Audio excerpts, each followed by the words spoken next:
Ndaguhaye kaze muri kino kiganiro wowe uri kurankurikira. Imana ihabwe icubahiro, itugiriye neza tukaba tugira tuganira amajambo yayo. Ndi Acher niyo nizigiye. Inyigisho ni itara ni za zindi nyene, ni rya jambo rivuga ngo dukwiye kubaho turi abantu nk'abakristo dushobora gusigura ivyo twizera bitewe nuko kumbure bikenewe nyene ko tubisigura. Hari ibintu bitatu bishobora gushika bikadusaba gusigura ivyo twizera. Icambere n'abantu batemera ivyo twizera canke babifise ku ibibazo. Babandi baza babigwanya canke babandi bashaka kubitahura mugabo basanzwe batavyemera. Abo nibo intumwa Petero yandikiye. Aha muri ibi bihe vyacu turabafise Abayisilamu hari ibintu batemera mu kwizera Kristo. Baravuga ngo Yesu ntiyabambwe, baravuga ngo Yesu si Imana, cane ivyo bintu bibiri. Hariho nibindi bavuga ko ariko cane ivyo bibiri. Abayehova bavuga yuko Yesu atari Imana, murabizi. Bakavuga ko Yesu ari kiremwa. Ivyo gaca bituma baba Abayehova baba Abayisilamu batemera ubutatu. None umuntu nk'uwo muhuye akaguhaririza uzomufasha gute? Abayehova baravuga ngo nijuru ntiribaho, vyose bizobera hano, abapfuye bazoba bapfuye, ibijya vyo mu muriro ntibibaho. Umuntu nk'uwo muhuye akaguhaririza uwo mufasha gute? Ico ni cambere gisigura igituma dukwiye kubaho dushobora gusigura ivyo twizera. Ica kabiri, hariho abigisha b'ibinyoma canke abantu bafata ukuri bakaguhinyika babibona kubera inyungu kanaka. Hariho umuntu yigeze kumbwira ingene yaganiriye n'umurongozi umwe w'ishengero, nibaza ko hari mu gihugu ca Kenya. Aramubaza ati none ni kubera iki mwigisha ibintu nka bijya vyo kusamaza abantu baryoherwe batambe basubire, mubemerera ko bazoronka ibintu vyose, ubuzima taco batazoronka mu buzima, kandi muzi ko atari ivyo. Aca mubwira ngo erega nico gituma ngo niho honyene twoshobora kuronka abantu benshi baza mu mashengero. Iyo umuntu yamaze gushira imbere, ndiko ndavuga umurongozi w'ishengero, yamaze gushira imbere ibitigiri vy'abaza mu ishengero, biroroshe ko aca afata ijambo ry'Imana karihinyika. Hariho ukuri kumwe kumwe atazokwigisha. Bimwe Yesu yabwira intumwa ziwe ngo nimba mudashaka namwe nimugende. Ijambo nk'iryo ntiyashobora kuvuga. Aca avuga ibintu bikwega abantu gusa, kandi muri uko gukwega abantu azohinyika ukuri. None uyu muntu yafashe ukuri akaguhinyika akakuvanga n'ibindi, twomufasha gute? Canke twona mumenya gute? Twokwirinda iyo mitego yiwe gute? Biradusaba yuko tuba dutahura ivyo twizera nk'abakristo kandi dushoboye kubisigura, ntibatuzimize, mbere bishobotse tunabafasha. Aha muribuka abasadukayo Yesu yarabavuzeko. Ica gatatu, hariho bene data usanga barazimiye kubera inyigisho z'ibinyoma bakiriye. Ugasanga umuntu wamuherutse ari umukirisu yibereye ngaho, mugabo wagera igihe ugasanga asigaye yambara impuzu zera gusa n'igitambara cera mu mutwe. Ukamubaza none ibi ni biki? Ugaca usanga hariho inyigisho yakiriye zivuga ko umukobwa, umugore wese yubaha Imana, yambara impuzu zera, yambara n'igitambara cera. Uwo muntu nk'uwo mufasha gute? Yaramaze guhusha agakiza gasigaye gafatanye n'impuzu n'ibara ry'iyo mpuzu. Ugasanga ntagiha agaciro kagakiza tubona mu ijambo ry'Imana, hasigaye hagaciro izo mpuzu yambaye. Biba bikenewe ko umufasha, ariko kugira ngo umufashe bisaba yuko nawe uba utahura ivyo wizera kandi ushoboye kubisigura. Ibi bintu naho ari vyo birafise ikibazo bivyura, kandi ndashaka ko tuzogenda buhoro buhoro ntihagire ivyo dusimba. Ikibazo ni iki? Mbega ivyo twizera vyose turashoboye kubisigura? Mbega nk'ubu wo tubaza, wo muvuga ngo Imana irabaho, nsigurira ingene Imana ibaho. Ni ibintu vyose dushoboye gusigura mu bwenge, ntabanje guca kure na kure, guca kure. Oya, si vyose dushobora gusiguza ubwenge bwacu. Hariho ibidusaba kwizera. Nk'akarorero, Yesu yapfuye mu gishingo c'abanyavyaha, nawe urimwo. Nico gituma umwizeye nk'umukiza wawe urakizwa. Ariko igihe Yesu yapfa siho twari turi. Igihe Yesu yapfa ntavyo twamusavye ngo adupfire. Mbere washaka no mu nyuma twebwe tumaze guca ubwenge, nta muntu yigeze avuga ngo Mana ngo nakeneye uwumfira. None bigenda gute ngo umuntu yapfuye kiriya gihe atubera umukiza, umwizeye ashobore gukizwa, kandi yapfuye tutahari, tutamusavye ngo adupfire, ivyo bintu bigenda gute? Hari ibintu ushikamwo ugasanga biragusaba gutahura ico Imana yakoze mu buryo bwagutse kandi ukacizera. Mugabo aho biryoheye naha, uwavyizeye vyaragaragaye mu buzima bwiwe ko ivyo yizeye ari ukuri. Kimwe mu bintu bituma abahaririza ivyo kwizera Kristo ibintu vyabo bidakwiye kudutera ubwoba, nuko bahaririza ibintu batazi. Wewe ntiwizera Imana, canke uri umuyisilamu wizera Allah, canke ufise irindi dini kanaka wizera ibigirwamana kanaka, mugabo ugaca uhaguruka ugashaka kunyemeza jewe ko ivyo nizera bitari vyo, kandi experience ndiko ndabigiramwo utayizi. Ibi bintu twizera biri mu ijambo ry'Imana biragira ingaruka ku buzima bwacu ziboneka. Hariho abantu bakijijwe barabohoka ibintu vy'agacamutwe ata muntu numwe yoshobora gusigura ukundi kiretse ububasha bw'Imana bwakoreye mu buzima bwabo, kandi abo murabazi. Ego nivyo ivyo bintu bizeye ntibari bashoboye kubisigura, mugabo uravye ivyavuyemwo nta n'iyindi siguro wobiha, ni igikorwa c'Imana mu buzima bwabo. Rero hariho ibintu tutazosiguza ubwenge, kuko ni Imana irengeye ubwenge bw'umuntu. Mbere washaka burya dushoboye gusigura ivy'Imana vyose mu bwenge bwacu, ntiyo bikiri Imana, canke ni twebwe twoba twabaye Imana, twoba tungana nayo. Murazi ko n'ijambo ry'Imana rivuga mu gusubira mu vyagezwe igice ca 29 ku murongo wa 29 nyene ko ivyahishuwe, ivy'Imana yahishuye ni vyacu, abo barabisirayeli n'abazodukomoka kubwo, ariko ivyo itahishuye no kuvuga ko hariho ibintu Imana itahishuye kandi birahari. Mbere washaka nibaza ko ari vyo vyinshi, kuko ubwenge bwacu ntibushoboye kwakira ivy'Imana ishoboye gusigura vyose. Murabona na bimwe bimwe mu vyo yahishuye hari ibintu bitugora kwakira. Iyo ijambo ry'Imana rivuga ngo Imana n'umucamanza, Imana iragororotse yanka ikibi kandi n'umucamanza, mugabo ku rundi ruhande ijambo ry'Imana rikavuga ngo Imana ni Imana y'ubuntu n'urukundo n'imbabazi. Muramaze kubona ko bitugora kwakira ibi bintu bibiri ngo tubibemwo icarimwe. Ugasanga bamwe bakiriye Imana y'umucamanza, y'iterabwoba, y'uguhana, bagaca baho mu bwoba bw'ivyaha. Ugasanga n'abantu batagira amahoro, n'abantu b'abaregaliste bakabaho batekewe n'ubwoba kuko bizeye Imana mucamanza.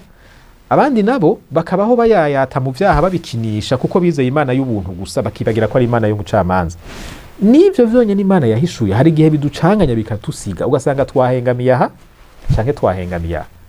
Mbanze ndeke rero vya bindi vyo kuvuga ngo Imana yamyeho.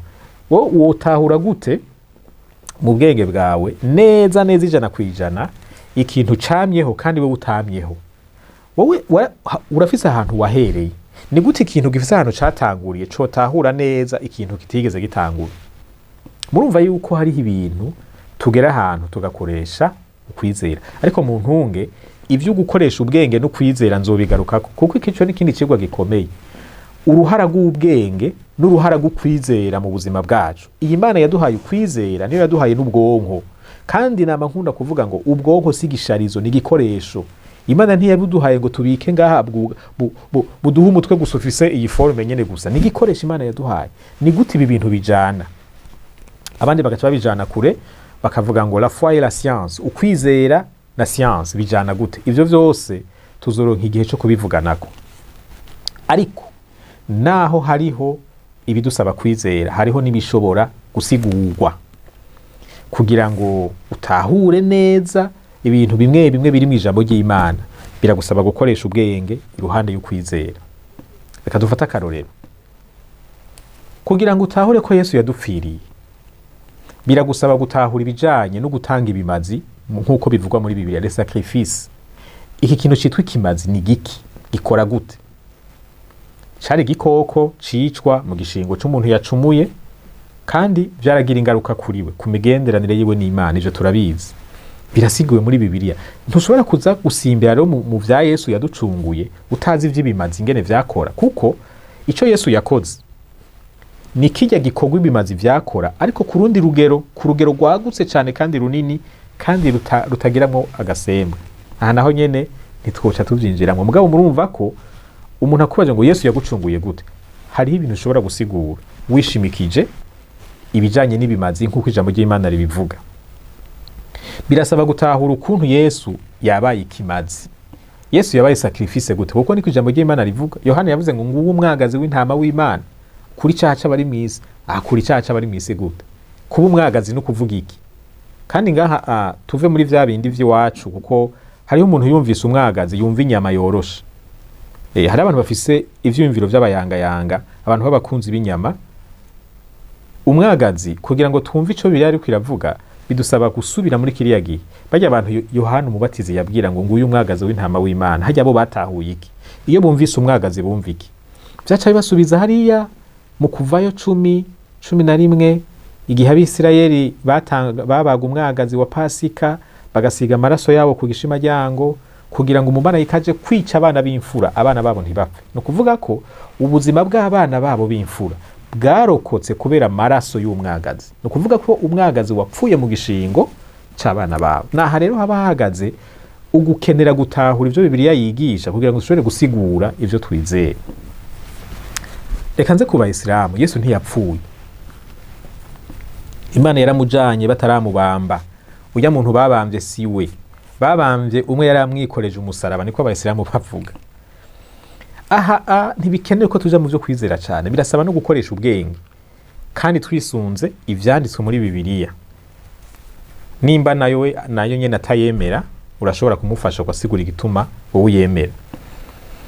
Ariko kandi ibi birasaba no kujana na kahise. Reka dufate ibintu bikeya hano kugira ngo ntangure kuvuga ingene ubwenge bukenewe, ingene gusigura ibintu bikenewe kandi bikajana no kwizera. Ni gute Muhammad yavutse mu kinjana c'indwi mu nyuma yo kuvuka kwa Yesu yoza akemeza abantu ko Yesu atabambwe, kandi abantu bagendana na Yesu bari bahari ujya munsi Yesu yafatwa baravyemeje? Ni gute umuntu avutse haciye ibinjana indwi aza guhaririza abantu bari bahari igihe ivyo bintu baba? We wumvirije Petero yari ahari na Muhammad yavutse haciye imyaka amajana 600. Mu vy'ukuri ninde wo kwemera? Murabizi hariho ibintu bavuga ngo abatemwe oculaire, no kuvuga n'umuntu avuga ibintu yiboneye. Hagati ya Petero na Muhammad ninde afise autorité yo kuvuga icabaye umunsi Yesu yapfa? Aha naho wofata kuri iki cyonyene gusa ucubona ko nimba Muhammad avuguruje Petero kubijanye n'urupfu rwa Yesu, ivyo bintu vya Muhammad ukwiye gucisha mu murongo. Koresha ubwenge, ni ibintu bisanzwe cyane uravyumva nawe. No muri sentare murazi bavuga ngo ninde yabibonye amasura. Abigishwa niho bari. Ni gute umuntu avutse mu nyuma y'imyaka amajana 600 aza akavuga ngo sivyo? Ariko kandi dusubire dukoresha ubwenge. Bajya abasoda baje gufata Yesu bari bahawe mission n'umukomanda wabo yo gutortira Yesu no kumubamba. Kiya cari igikorwa batumwe.